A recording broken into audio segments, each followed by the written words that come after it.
Hello guys, welcome back to Story Hunt. आज हम आपके लिए लेकर आए हैं मनी हाइस्ट सीजन 2 का रिकैप। ये स्टोरी सीजन 1 के आगे की है। अगर आपको सीजन 1 की स्टोरी नहीं पता है तो आप हमारी प्रीवियस वीडियो देख सकते हैं, लिंक डिस्क्रिप्शन में है। नेटफ्लिक्स पे सीजन 1 की सक्सेस के बाद सीजन 2 भी नेटफ्लिक्स पे 16 अक्टूबर 2017 को रिलीज किया गया था। तो बिना किसी देरी के सीधा चलते हैं हम अपनी स्टोरी की तरफ। सेकंड सीजन फर्स्ट सीजन से काफ़ी अलग है। इस सीजन में रिवील होती है प्रोफेसर की गैंग की स्टोरीज। खैर, इससे स्टोरी का इंटरेस्ट बिल्कुल कम नहीं होता। सीजन 1 के लास्ट में हमने देखा कि प्रोफेसर के अड्डे का पता रकेल को पता चल जाता है और वो प्रोफेसर यानी सेल्वा के साथ लोकेशन पे पहुंचती है। बट यहाँ आता है थोड़ा सा ट्विस्ट। प्रोफेसर का खुफिया अड्डा उसने खुद रिवील कराया होता है ताकि वो पुलिस का टाइम वेस्ट कर सके और रॉयल मिंट में वो लोग ज़्यादा से ज़्यादा पैसे छाप पाएं। प्रोफेसर पहले से ही वहां जाल बिछा चुका होता है और वही सबूत छोड़ता है जो उसे पुलिस को देने होते हैं। यहाँ हमें देखने को मिलता है एल्बर्टो, जो कि रकेल का एक्स हस्बैंड होता है। एल्बर्टो अपने काम में बहुत ही ज़्यादा अच्छा होता है और किसी तरह वो प्रोफेसर के खिलाफ एक सबूत ढूंढ ही लेता है। वो सबूत प्रोफेसर की जलाई हुई एक फ़ोटो का टुकड़ा होता है जो चिमनी में चिपक गया था। प्रोफेसर समझ जाता है अगर एल्बर्टो इस पर टेस्ट करेगा तो उसकी आइडेंटिटी रिवील हो जाएगी। इसीलिए वो जानबूझ के एल्बर्टो के साथ कार में निकलता है। रास्ते में वो एल्बर्टो को कार रोकने को कहता है और उसको मार के बेहोश कर देता है। उसके होश में आने से पहले प्रोफेसर सबूत ठिकाने लगा देता है। एल्बर्टो के होश में आते ही वो प्रोफेसर को हथकड़ी लगा के पुलिस स्टेशन ले जाता है। अब प्रोफेसर बाथरूम का बहाना करके खुद को ही मारता है और रकेल को फोन करके बोलता है कि उसके एक्स हस्बैंड ने उसको बहुत मारा है और पुलिस स्टेशन ले आया है। रकेल सोचती है उसने जेलेसी में सेल्वा को मारा है। उसके बाद रकेल प्रोफेसर को वहां से छुड़ा के ले आती है। बाहर प्रोफेसर अपनी प्रॉब्लम सॉल्व कर रहा होता है, वहीं रॉयल मिंट में उसकी टीम अपनी मनमानी करने लग जाती है। प्रोफेसर से कांटेक्ट ना होने पे उनको लगता है कि प्रोफेसर उनको छोड़ के भाग गया है। टोक्यो आउट ऑफ कंट्रोल हो जाती है और बर्लिन को धमकी देने लग जाती है। अब बर्लिन किलस के टोक्यो को बांध के बाहर पुलिस के पास फेंक देता है। पुलिस वाले टोक्यो को अपने कब्जे में ले लेते हैं। अंदर रियो बर्लिन की इस हरकत से बहुत किलस जाता है और आर्टुरो और मोनिका के साथ मिलके भागने का प्लान बनाने लग जाता है। अब प्रोफेसर वापस अपने खुफिया अड्डे पे आता है और रॉयल मिंट में कांटेक्ट करता है और रियो को यकीन दिलाता है कि टोक्यो वापस आएगी। आप सही सोच रहे हैं, वापस रॉयल मिंट में कैसे, ये तो आगे ही पता चलेगा। खैर, प्रोफेसर पे बिलीव करके रियो वापस गैंग ज्वाइन कर लेता है।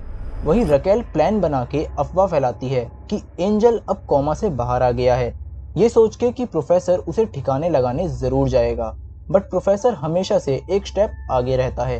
वो ढेर सारे जोकर्स हायर करता है और किसी कैंसर पेशेंट को खुश करने के बहाने हॉस्पिटल भेजता है। खुद भी वो जोकर बन के हॉस्पिटल पहुंच जाता है। प्रोफेसर को एंजल तो नहीं मिलता, बट वो पुलिस से बाल बाल बच जाता है।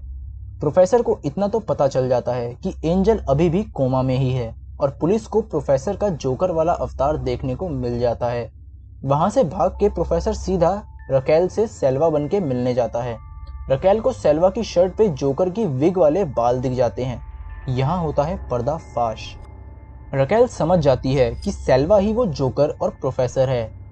वो उसे गन पॉइंट पे अपने साथ स्पेशल इंटरोगेशन करने के लिए ले जाती है। यहाँ प्रोफेसर रकेल को बताता है कि वो अब तक अपनी आइडेंटिटी छुपाता आ रहा है, बट वो सच में उससे प्यार करता है। रकेल अब उसकी किसी बात पे यकीन करना नहीं चाहती। वो उसका पॉलीग्राफ टेस्ट लेकर सच पता करने की कोशिश करती है। वहीं रॉयल मिंट में आर्टुरो को बार बार भागने की कोशिश करने की सजा मिलती है। दूसरी तरफ मॉस्को और उसके बेटे डेनवर के बीच कुछ पास्ट को लेकर बहस होने लगती है। बाहर प्रोफेसर रकेल की कैद से छूट के चला जाता है और रकेल चाह के भी उसको गोली नहीं मार पाती। फिर प्रोफेसर रायो को दिया वादा पूरा करने के लिए प्लान बना चुका होता है। वो अपने कुछ खास आदमी भेज देता है टोक्यो को आज़ाद करने के लिए। टोक्यो को कोर्ट ले जाने के लिए फुल सिक्योरिटी के साथ भेजा जाता है, बट प्रोफेसर के आदमी सबको मार के टोक्यो को आज़ाद कर देते हैं। देन टोक्यो पुलिस का भेस बना के बाइक लेकर रॉयल मिंट में वापस एंट्री करती है। मॉस्को गेट खोल के टोक्यो को अंदर आने देता है, बट पुलिस की लगातार फायरिंग की वजह से वो घायल हो जाता है। प्रोफेसर खूब मांग करता है डॉक्टर प्रोवाइड कराने की, बट पुलिस साफ मना कर देती है। मॉस्को की डेथ हो जाती है और डेनवर खुद को जिम्मेदार मानने लगता है। अब वो लोग भागने वाले रास्ते की तेजी से खुदाई शुरू कर देते हैं। वहीं पुलिस को भी पता चल जाता है कि प्रोफेसर सेल्वा ही है, मतलब रकेल का लवर। पुलिस को लगता है कि रकेल भी प्रोफेसर के साथ मिली हुई है। वो उसका बैज और गन लेके उसको सस्पेंड कर देते हैं। रकेल अब जाके एंजल का बैज चुराती है और प्राइवेट इन्वेस्टिगेशन शुरू कर देती है। उसी टाइम एंजल भी कोमा से बाहर आ जाता है। वहीं पुलिस की फोर्स रॉयल मिंट पे हमला कर देती है। अब प्रोफेसर और उनकी टीम अपना आधा प्रिंट किया हुआ पैसा लेकर भागने पर मजबूर हो जाती है। प्लान के अकॉर्डिंग इनको 2.4 बिलियन यूरोस प्रिंट करने होते हैं, बट इन सब प्रॉब्लम्स की वजह से ये सब 1 बिलियन तक ही प्रिंट कर पाए होते हैं। बाहर रकेल अपनी प्राइवेट इन्वेस्टिगेशन से प्रोफेसर के न्यू खुफिया अड्डे को ढूंढ लेती है और अंदर जाते ही प्रोफेसर उसे पकड़ लेता है। तभी एंजल का कॉल आता है और वो रकेल को कुछ बात करने के लिए बुलाता है। प्रोफेसर उस पर भरोसा करके उसे छोड़ देता है, क्योंकि रकेल को समझ आ चुका होता है कि प्रोफेसर उससे सच में प्यार करता है। वहाँ से रकेल एंजल से मिलने हॉस्पिटल जाती है, बट वहाँ पुलिस वाले उसे पकड़ लेते हैं।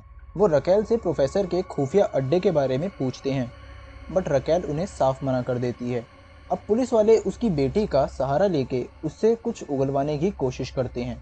वहीं रॉयल मिंट में पुलिस लगातार फायरिंग करके प्रोफेसर की गैंग पर भारी पड़ रही होती है।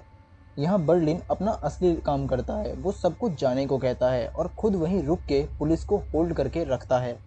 बर्लिन का प्लान होता है कि सबको सक्सेसफुली बाहर निकालना, फिर चाहे वो खुद मारा जाए। बर्लिन पुलिस के हाथों मारा जाता है, बट मरने से पहले वो सबको भगाने में कामयाब हो जाता है। डेनवर मोनिका को अपने साथ ले जाता है। इससे पहले पुलिस प्रोफेसर के अड्डे पर पहुंचे, वो भी वहां से सारे सबूत मिटा के फरार हो जाता है। पुलिस को रकेल के खिलाफ कोई सबूत नहीं मिलता, बट वो उससे उसकी जॉब छीन लेते हैं। 1 साल बाद रकेल प्रोफेसर के लिखे पुराने लेटर्स देख रही होती है। तभी उसका ध्यान लेटर में छुपे एक लोकेशन के कोऑर्डिनेट्स पे जाता है। रकेल तुरंत उस कोऑर्डिनेट्स का पीछा करके फिलीपींस जाती है, जहां प्रोफेसर उसका इंतजार कर रहा होता है। Happy ending for now. खैर, इस पूरी स्टोरी में प्रोफेसर की स्टोरी बच गई है। प्रोफेसर रकेल को उसकी इस चोरी के पीछे की कहानी सुनाता है। एक्चुअली बर्लिन प्रोफेसर का बड़ा भाई होता है और वो बचपन से एक बीमारी का मरीज होता है। इनके डैड बर्लिन का इलाज कराने के लिए सब कुछ करते हैं, बट पैसों की कमी की वजह से वो इलाज नहीं करा पाते। सारे बैंक उनको लोन देने से भी मना कर देते हैं। प्रोफेसर के डैड अब बैंक को लूटने का प्लान बनाते हैं, जिसको एग्जीक्यूट प्रोफेसर ने ही किया था। प्रोफेसर बर्लिन का इलाज कराना चाहता था और वो बैंक वालों से बदला भी लेना चाहता था। आपने देखा होगा, प्रोफेसर ने आम जनता का पैसा नहीं लूटा है, वो अपने पैसे खुद छाप रहा होता है, जिसका सीधा इफेक्ट इकोनॉमी पे पड़ेगा, मतलब बैंक्स पे। इसको कहते हैं लिक्विडिटी इंजेक्शन। ये थोड़ा टेक्निकल टर्म है, अगर आप चाहें तो गूगल कर सकते हैं। खैर, प्रोफेसर ने रकेल को ये भी बताया कि बैंक्स इस लिक्विडिटी इंजेक्शन का यूज़ कई बार कर चुके हैं, जिससे बैंकर्स की जेब भर जाती है और इकोनॉमी गिर जाती है। गरीब और गरीब हो जाता है और अमीर हो जाता है। खैर, रकेल उसकी बात समझ जाती है और इसीलिए वो उसका साथ देती है। यहाँ होती है हमारी स्टोरी ख़त्म। अगर आपको स्टोरी अच्छी लगी है तो लाइक करें और अपने दोस्तों के साथ शेयर करना ना भूलें। अगर आप स्टोरी हंट पे न्यू हैं तो सब्सक्राइब ज़रूर करें और बेल आइकन को दबाएं, ताकि कोई भी नोटिफिकेशन आपसे घंटा मिस ना हो पाए। अगर आपका इस वेब सीरीज़ से रिलेटेड कोई भी क्वेश्चन है या कोई वेब सीरीज़ रिकमेंड करना चाहते हैं तो कमेंट बॉक्स में हमें ज़रूर बताएं। तो चलिए दोस्तों, फिर मिलते हैं स्टोरी हंट के अगले एपिसोड में। जय हिंद, जय भारत।